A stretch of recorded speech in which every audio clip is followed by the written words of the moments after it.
Katie, you and I come from sort of a jazz family. We know jazz, we listen to jazz. Mm-hmm. Would you say you know most of the very well-known jazz musicians by name? Well, if our brother was listening to him and talking about him in high school, then I know about him. That's everyone. That's literally everyone. Right. He's my filter. If he knew them and talked about them, then I know them. So I'm going to read you a list of really influential jazz musicians, and you tell me if you've heard of these people. Okay. Duke Ellington. Yeah. Benny Goodman. Mm-hmm. Thelonious Monk. Yeah. Charlie Parker. Mm-hmm. Miles Davis. Yep. Dizzy Gillespie. Mm-hmm. Mary Lou Williams. No. You haven't heard of Mary Lou Williams? No, I haven't, and I just realized that was a long list of men, followed by a woman that I never heard of. Ah. It's okay, no one's heard of Mary Lou Williams, except Right. for, like, our brother. No, jazz people know Mary Lou Williams. No one else knows Mary Lou Williams. And yet, everyone in that list of names, male names, that I just read to you, was a fervent admirer of Mary Lou Williams. Wow. She taught them, or she wrote their songs, Whoa. or she completely changed the way that they did music. Oh my gosh. And yet we've never heard of her. Wow. So, today we're going to learn about Mary Lou Williams, pioneer and inventor of jazz. Sweet. Awesome. I'm Katie Nelson. And I'm Olivia Mickle. And this is What's Her Name? Fascinating women you've never heard of. Okay, Katie, do you have a passion? Do you have something that you must do, or you will be incomplete? Yes, maybe 5. Oh. So you have 5 things that you must do, or you will not be. Okay, well, now that you phrase it that way, I don't know. I feel like I have maybe 5 things that I really love to do. I don't know if there's anything that I won't be me if I don't do. Do you have anything that if you didn't do it, life would be meaningless? That's a good question. I don't know. Maybe not. I don't have anything like that. Like you said, I have things that I love to do and that mean a lot to me. But I don't have anything that would just destroy me if I couldn't do this thing. I can't think of any. So for Mary Lou Williams, jazz was that thing. She almost didn't survive the experience of losing jazz. Wow. First, let's find out who is this Mary Lou Williams that we're talking about. Yes, please. She should be included in the list of jazz greats that regular non-jazz people can name. Mm-hmm. These were her peers, these were her students, these were her friends, and yet... Yeah, that is wild. I have heard of all of them, but I haven't heard of Mary Lou Williams. Today we're going to find out why that is. Okay. To find out more about Mary Lou Williams, I contacted Carol Bash. I'm Carol Bash, and I'm the producer and director of Mary Lou Williams, The Lady Who Swings the Band. The Lady Who Swings the Band is a documentary about Mary Lou Williams' life, and it came out about 2 years ago, and I loved this film so much. So when I reached out to Carol Bash to ask if she'd be willing to do an interview for the podcast, I was thrilled when she said yes. Awesome. So Mary Lou Williams was in there at every stage of jazz. Her contributions track literally almost the entire history of jazz. She started at the very beginning, and she was consistently influential. It wasn't just Mary Lou Williams stopped being inventive in the 1930s. She was playing swing in the 30s, moved into modern music in the 40s, bebop in the 50s, funk in the 60s, religious music in the 70s. You know, she just never stopped inventing. She never stopped innovating. She was always pushing the boundaries. That is really the story of her life, but it's also the story of how jazz progressed throughout those decades, and she was at the forefront of that. And actually, it's through my father-in-law that I got to know about Mary Lou Williams. Thank goodness. But he was a fan of her work. And it was while I was there to visit them that he had her playing on the stereo. She was playing one of her later pieces, so it was in the 70s, and it was really funky and fresh. And I was like, wow, who is that? And he was like, that's Mary Lou Williams. She's one of the greats.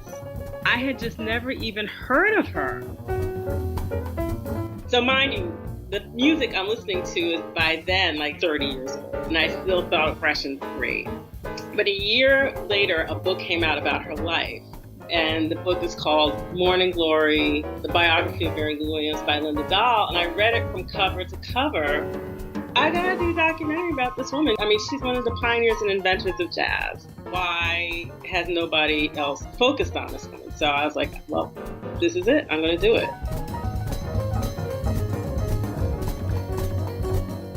When Mary Lou was 3 years old, her mother tells the story that she sat down on her mother's lap at the piano, and she started picking out melodies at 3 years old on the piano that were so astonishing and so advanced that her mother dropped her on the floor and ran out of the apartment to get the neighbors because she could not believe what she was hearing.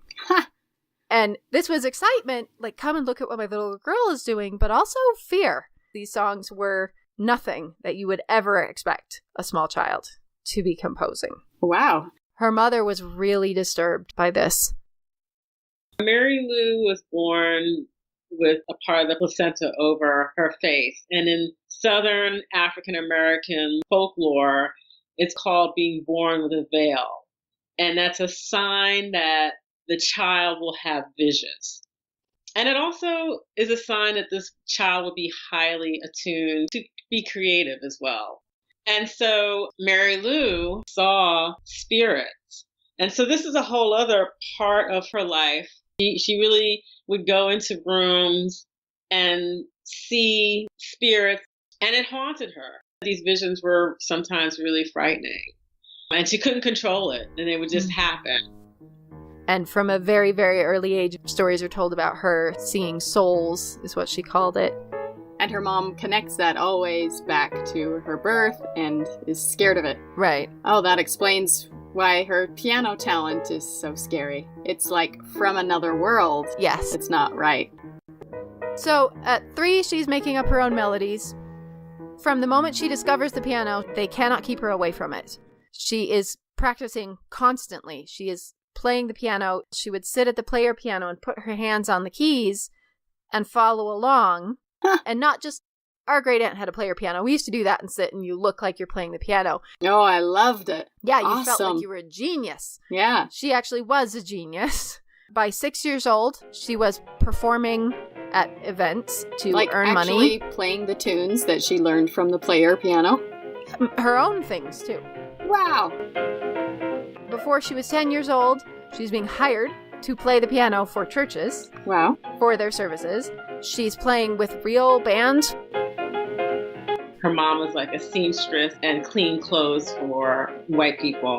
And there was a certain sense of strife. I mean, basically, her mother and her grandmother were alcoholics. And so there was a lot of tension and chaos in the family. And Mary Lou, being this very sensitive girl, started hanging around musicians. They would come to the house. She would seek them out. The mom didn't really supervise. So she tells about musicians coming to town. They would want to hire her. And we're talking about, at this point, she's still younger than 10. So she was known as the little piano girl of East Liberty in Pittsburgh. Wow. So when she's 12 years old, she can't stand it anymore. And she runs off. A show comes to town. They hire her. And it's this vaudeville show where her future husband, John Williams, is already a part of. And he's like the saxophone player. And he didn't really like the idea that they hired this girl, to play the band. Because, of course, we're dealing with men not understanding that women can play jazz. And when he heard her play, he was just astounded by how powerful she was at the keyboard. And Mary Lou said throughout her life that, you can take it however way you want it. It's just how her playing has always been described. And she sort of fell into saying that she played like a man. So she had a very muscular, very strong sound at the piano. And, you just listen to some of her boogie woogie and you don't need to say anything more. So she joins this vaudeville circuit and starts traveling around with this group, and she does that for several years. She is playing the piano, she's doing trick piano.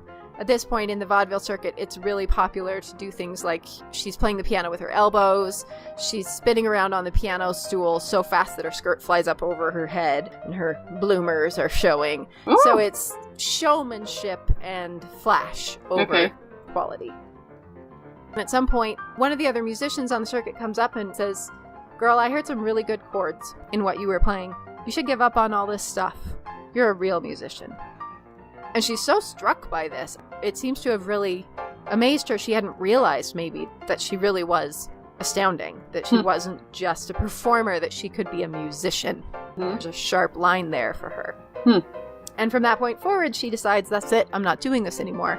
And she casts off the vaudeville showiness and decides, I'm a musician.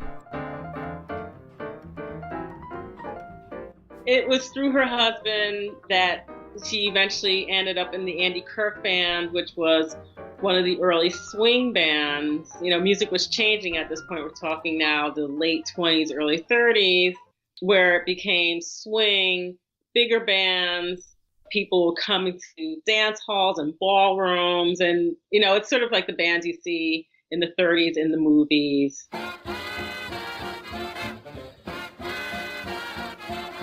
Mary Lou was not a member of the Andy Kirk Band. Andy Kirk did not want her to be a part of the band. They already had a piano player, but the piano player was sort of not consistent as far as attendance. Let's put it that way. I think he had a drinking problem. They would bring Mary Lou in, come on and fill in, or if there was a lull in the evening, they would bring Mary Lou, and people, again, would be amazed at this little girl, this is like her late teens, little girl who could pound at the piano. So that was sort of her role in the Andy Kirk Band until after they had a first recording gig. So famous producers are coming to hear Andy Kirk's band perform. And on the night that this famous producer is coming, Andy Kirk's piano player does not show up. He's drunk. He's missing. They have to go on. So he says, fine, let's have Mary Lou do it. She performs with them. This producer's in the audience, and he immediately offers them a recording contract in New York. This is Kansas City. They get on a train to go to New York, and they leave her behind. What? Because Andy Kirk does not want a woman on his recording. He doesn't want to take a woman to New York. They're more trouble than they're worth. So he takes his band without her. They walk into the studio, and the producer says, "Where's Mary Lou?" Andy Kirk says, "We don't need Mary Lou. We don't need her." He says, "You do need her, or you're not recording. She's the reason that I brought you here." So they send a telegram, please come to New York. She gets on a train and they record an album. Wow. From that point on, she's in the band. And not only did she become a part of the band, she was also hearing music and wanted to start composing because she had ideas, she had musical ideas. She didn't know how to write the music, but she knew that she could create music that was much more inventive than what was being played. And it was Andy Kirk that would sit down with her, transcribe her ideas, and then finally she was just like, teach me how to compose. And so he taught her how to write music. And even though they had sort of a very kind of contentious relationship in the sense that he definitely believed that, she was a woman, and he was, a man at the time, so he wasn't really thrilled that she was a part of the band. But she does credit him with mentoring her as far as composition and writing. So as they're touring around, she starts realizing she can hear better music in her head than they're performing. She starts arranging and writing songs that are so far beyond anything that they've been doing. And she becomes their primary arranger and composer. Wow. She composed the hits that drove the band's sound. Walking and Swinging and a lot of sax appeal. Mary's idea, the driving beat of these songs just got people up to dance. They swung. That was what she was known for. She was known for being a great swing composer. She's hearing incredible, groundbreaking things in her head, and he keeps correcting her and saying, you can't do that. It's against the rules.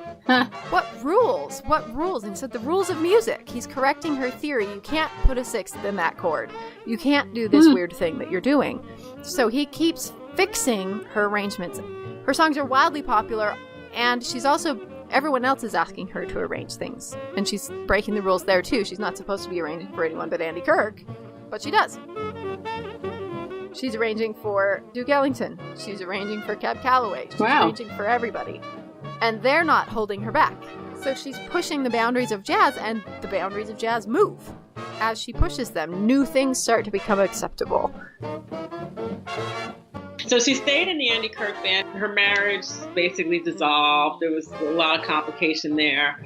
And she stayed with the band for 12 years until there was a falling out too with Andy Kirk. Basically, she realized that she wasn't getting paid what she should be getting paid for being the arranger and the composer and the hit maker of the band. Right. You know, unfortunately, things haven't changed that much. Yeah. And she struck out on her own. She decided to come to New York City, and make a new life. This is like at the beginning of the 40s. The music was changing. Swing was dying. Smaller combos were happening of what we consider now, you know, nightclub jazz. So she was at the forefront, along with other musicians, of how do you write this new kind of music where people aren't necessarily supposed to get up and dance anymore. They're supposed to sit and listen to you. I had never thought about what a big shift this is. We have moved in a period of a couple of years from jazz that is for dancing to jazz that is for sitting and listening to. Yeah. So she shifts really easily from swing. She's the queen of swing. She writes the most famous swing songs, to combo jazz, to arranging for like 3 instruments. And she's brilliant. She's amazing. She's writing incredible things. And the skill set is so different to me that that's proof that she is something really special. The Benny Goodman Orchestra doesn't start doing bebop. They stay the Benny Goodman Orchestra. I mean, there were still swing bands. There were still big orchestras, like, for instance, Duke Ellington, who loved Mary Lou and had her compose.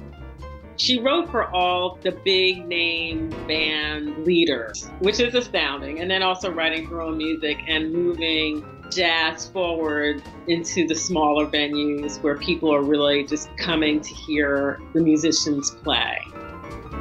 So bebop arrives, and it completely shifts the entire ground. If Benny Goodman was struggling to deal with combo jazz, he is completely left behind by bebop.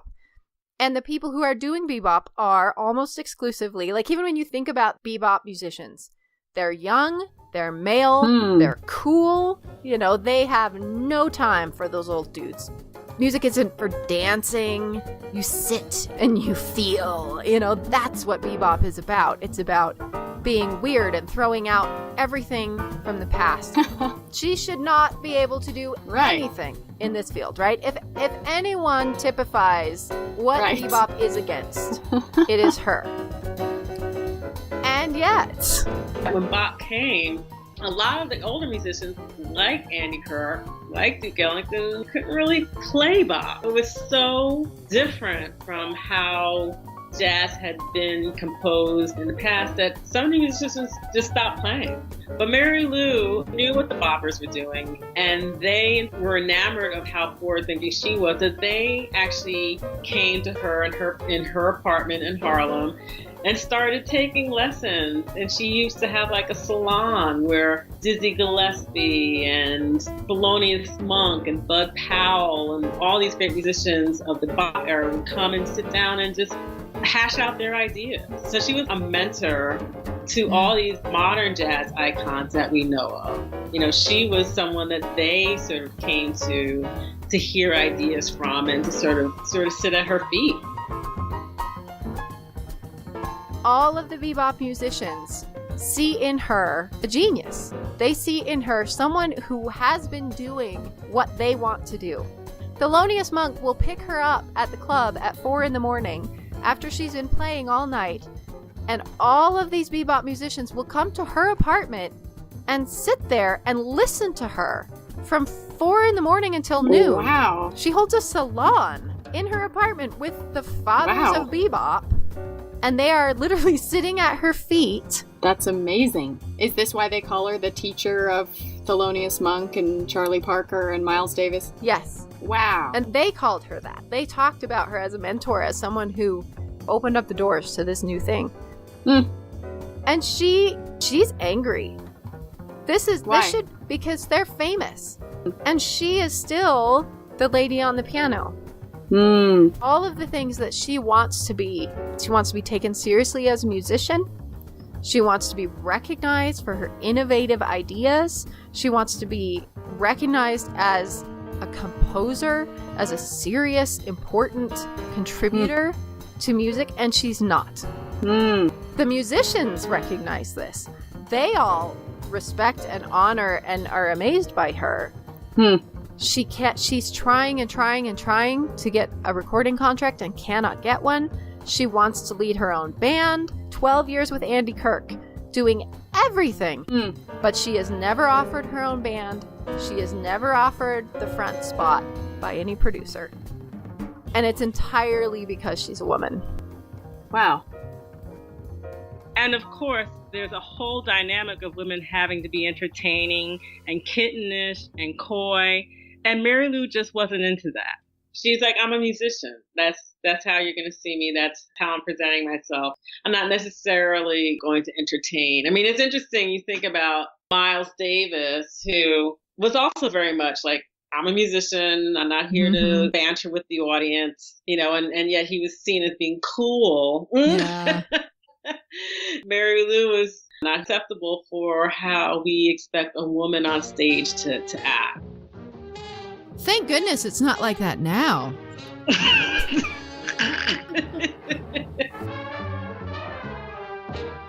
One of my very favorite bebop songs is The Land of Lodi, which is one of Dizzy Gillespie's most famous songs.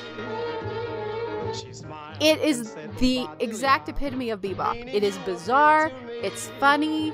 She wrote it, and it became one of his most famous songs. Wow. I had no idea she wrote it. It's his song. Right, yeah. And it's brought up over and over again as the perfect example of what bebop is. It was all her. Wow. In the land of Lodi, and there I met her two sisters, Bluey Da and Dewey Blee.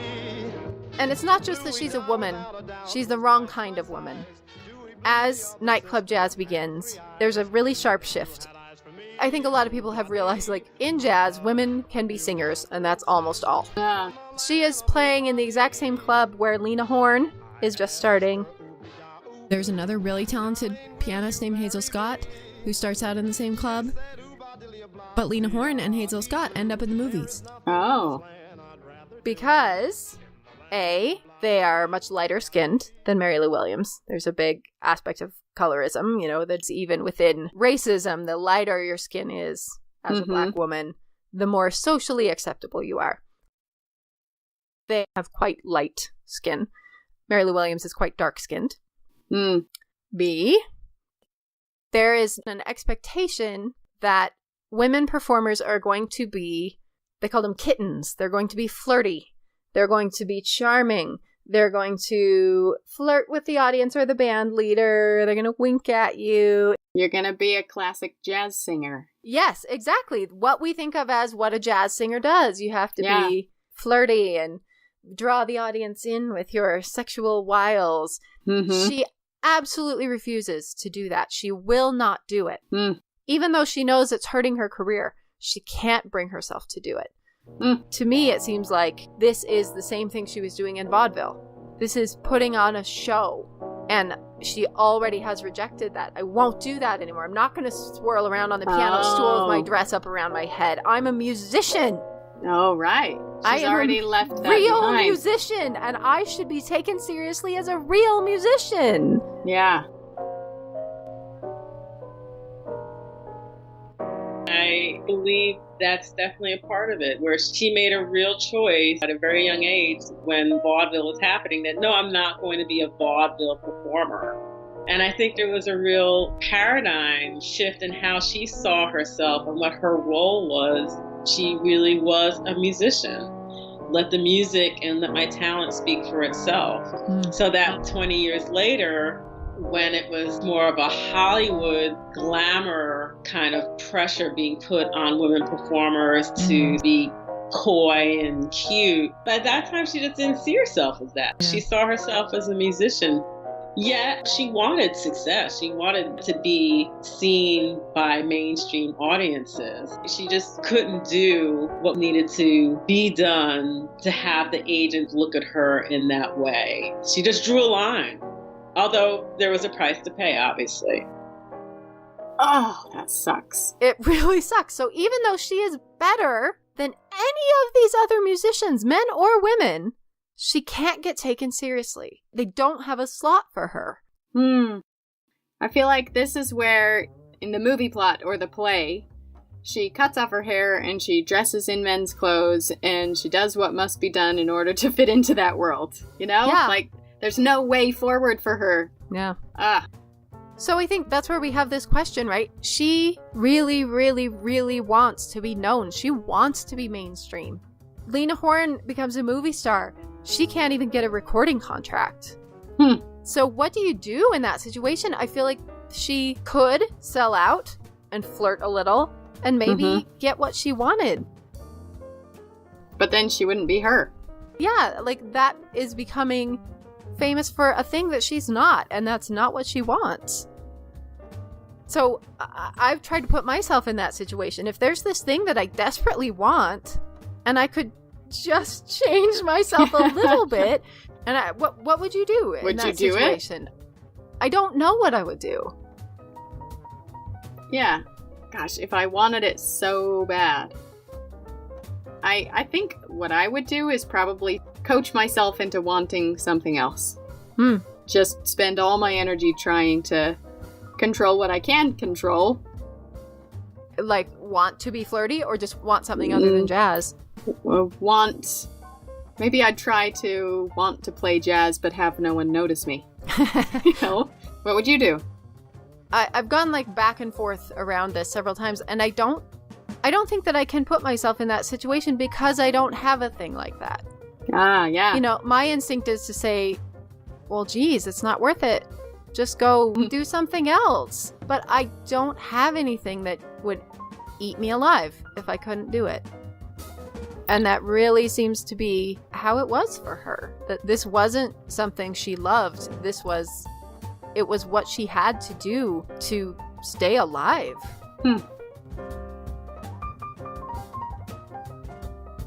There's a story that her friend Gray Weingarten tells about going to a party that's being thrown in honor of Mary Lou Williams. And she was at the party and she didn't really know anyone. And she was sort of feeling out of place. And she realized that she couldn't find Mary Lou. She didn't know where she went off to. So she started looking for her. And then I don't know what possessed her to do this, but she opened a closet door and there was Mary Lou in the closet writing music. And Grace said, and she didn't want to be disturbed.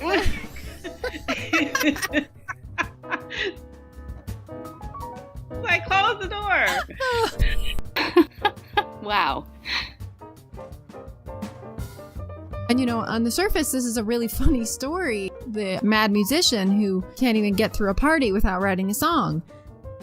But I think that in terms of some of the things that happened to her later in her life, the story is actually, it demonstrates that music for her was not her profession. It wasn't a passion. It was almost like music was something that happened to her and not something that she did. She said that she would have to get the music out of her. It was sort of like an exorcism in a way.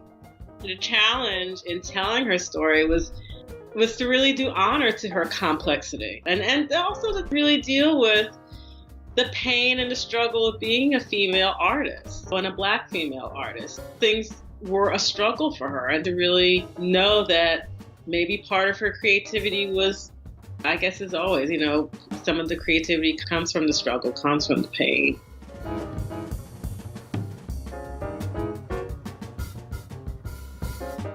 So it's not just bebop that she sees as the future. She really, really wants to bring jazz into mainstream music, which in 1945 means classical. She was also hearing very orchestral sounds and atonal sounds. And so she had an idea of bringing jazz into the symphony space, into the classical space, which was just really not done in the late 40s and early 50s. Trying to take jazz into a whole other realm that really resisted the idea of jazz. So she starts composing a jazz orchestral suite called the Zodiac Suite, with one piece for every sign of the zodiac. She's very into astrology. So at this point, a producer approaches her and he wants her to give a concert. And she says, yes, fine, I will do that. In fact, I'll do it for scale for the same amount of money that just like an average background filler musician would have asked for a concert. But what I want to do is I want my orchestral suite performed at Carnegie Hall with the Carnegie Pops Orchestra. Just a little thing. Just a little thing. And the producer says, okay, yes, let's do it. No one has ever done anything like this before. It's performed in Carnegie Hall. She's the first Black woman composer. She's the first jazz composer to perform in Carnegie Hall. She is so excited. Finally, she's going to get her due. Her big, important piece is being performed at Carnegie Hall, and people are going to get it. They're going to understand that she's a serious musician. Right. They hate it. It was probably just a little too forward-thinking and advanced at the time that it just the critics just didn't know what to think. They didn't know what to think of her. They didn't know what to think of the fact that this woman is trying to make a jazz symphony. The critics were sort of all stepping in line with, this is amateurish and we don't know what this is. Yeah, we didn't understand it, so it can't be good. The fact that critics didn't get it, I think it devastated her. Oh, man. Basically, it's all of her nightmares come true. Is it an audience that doesn't understand jazz, period? Yeah, in 1945, those two worlds are still very, very separate. Reading the reviews now, all of my writer alarms go off and say, these critics are baffled. They have no idea what's going on, and they're embarrassed that they have no idea what's going on. And so they're going to just smash it. It's so hard for us to understand how crazy this was, because we do stuff like this all the time, right? The Rolling Stones play with the symphony. It was not happening. Those worlds will never touch at that point. She's gutted by this. This was going to be her finally. People are going to pay attention and understand who she is. And they don't. You know, what does a jazz musician do but go to Europe and try to find people there that maybe might be a little bit more open to her ideas? Unfortunately, the Europeans weren't really into hearing avant-garde jazz. They were much more interested in what she calls old-time jazz from the 20s and 30s, sort of showmanship kind of jazz. I think the difficulty of being an artist and not being appreciated for the real immense talent that you have brought her to a breaking point. She's right back where she started. Wow. She's there for 2 years, getting more and more depressed. She finally comes home and has a complete nervous breakdown. She can't play. She can't compose. She can't do anything. She doesn't get out of bed for weeks. This is something that has been with her throughout her life. And so she connected, I think, that spiritual intuition with her music. And what I mean is that she feels that musically, when she didn't know how to read, when she was too young to read music, she could intuit what the band was about to play before they played it. So she feels that all this fed into her early gift. And so there's a whole other side to her, I guess you could say her vision and her creativity.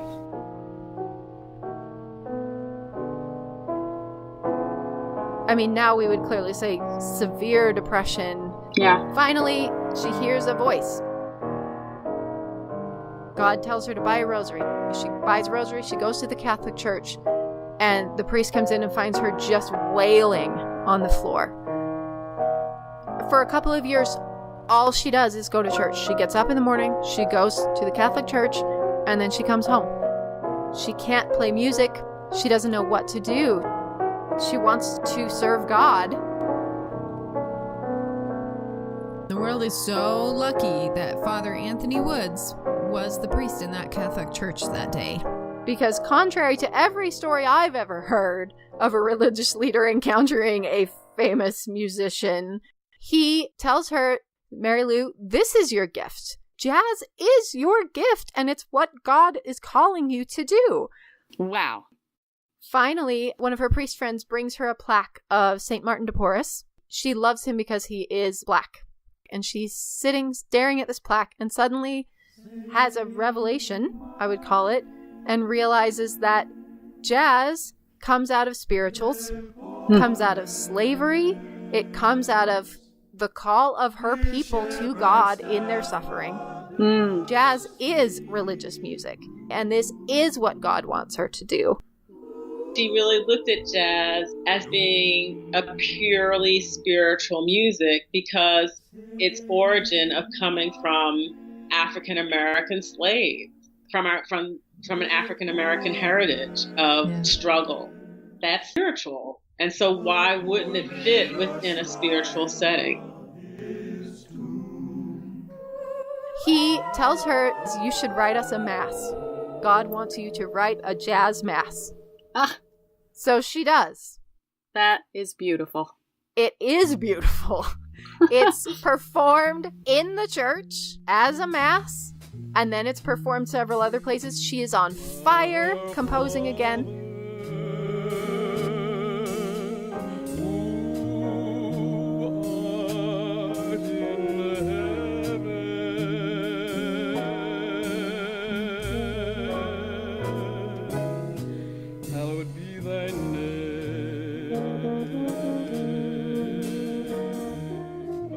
For the next 10 plus years, she's writing religious music. She's writing groundbreaking, totally new, astonishingly beautiful music.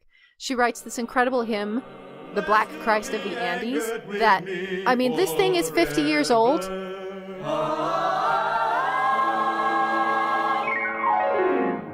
I have never heard anything like this in my life. Still, no one is doing anything like what she was doing. Wow. I'm just so happy for her that she found a way to reconcile these two things that were so important to her, serving God and this music that she couldn't get it out, and it was killing her. And it completely changes her whole life. Basically, she died composing. She was composing a symphony piece called The History of Jazz on her deathbed. And at that point, it's not in the film, but Mary Lou became an artist in residence at Duke University in North Carolina. And I think being an elder stateswoman of jazz at that point, she was still creating, but her focus really became to save jazz and to teach the younger generation more about preserving the legacy of jazz. You know, her mission changed as she became older. She's directing the jazz band and teaching history of jazz with her priest friend, Father O'Brien. What? She and Father O'Brien co-teach Are you the history kidding of me? jazz at Duke University. That's the greatest. He also becomes her manager for the rest of her career. He's presumably, he sounds like a classic Irish Catholic priest. Classic Catholic priest who recognized Oh. genius. And this Irish Catholic priest and Mary Louise Williams are Taught co-teaching history of jazz. Wow. I'm so relieved. I know. I didn't it's- think this story was going to have a happy ending. Yes, it has a sort of happy ending. She never really felt that she was recognized as she should have been, and she wasn't. The fact that people don't know her, and she belongs among those Hall of Famers, and she isn't. And so hopefully that's starting to change. Wow, what a fascinating life.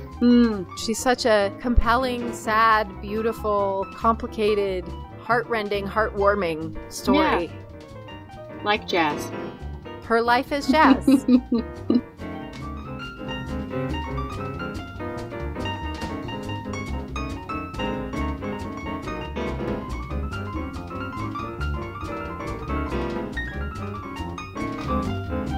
So I've linked all the CDs that you can get now on the website, as well as the biography. There's a beautiful children's book about her called The Little Piano Girl. We have lots of rare photos of Mary Lou Williams. As Carol Bash says, you can hear all of this, but really the best and only way to understand Mary Lou Williams is to listen to her music. The cool part is, as of this month, you can watch this documentary, Mary Lou Williams, The Lady Who Swings the Band, on a Canopy account. Most public libraries now subscribe to Canopy. So if your library has a Canopy account, Canopy with a K, you can watch this film for free on your Canopy account. And if they don't have a Canopy account, go yell at them. You need to watch this film. It's so good. How cool. Or tell your library to buy it, I guess. The film came out in 2015. It's aired on PBS. It continues to be rebroadcast. The film is available for screenings. If you're interested in finding more about the film, log on to MaryLouWilliamsFilm.com and learn more about this incredibly talented, genius jazz artist. Our theme song was composed and performed by Daniel Smith. If you enjoyed this episode, we encourage you to leave a review on iTunes or wherever you listen to your podcast. It's the best way for us to reach more people. And if you'd like to help support more women's history and more episodes of this podcast, please visit our website at What'sHerNamePodcast.com and click Donate. This episode was edited by Olivia Mickle, and What's Her Name is produced by Olivia Mickle and Katie Nelson.